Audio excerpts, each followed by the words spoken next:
ये कही है भाई ये माल थूमर है। हाँ, ये आपने मतलब राजस्थान में देखी होगी माल थूमर। ये मतलब झाड़ का मतलब अगर इस खांसी वांसी चलती हो तो इसको खा सकते हैं। हाँ, अभी ये सिटी वाले बच्चे को ये माल थूमर खिलाएंगे। नहीं यार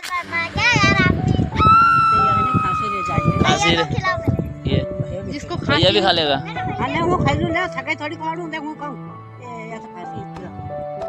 ये देखो दादी खा गए,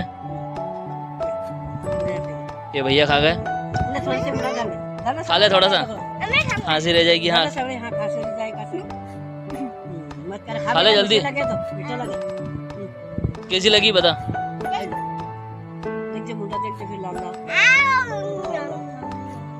ने खवाई तो फेंकी दीजिए।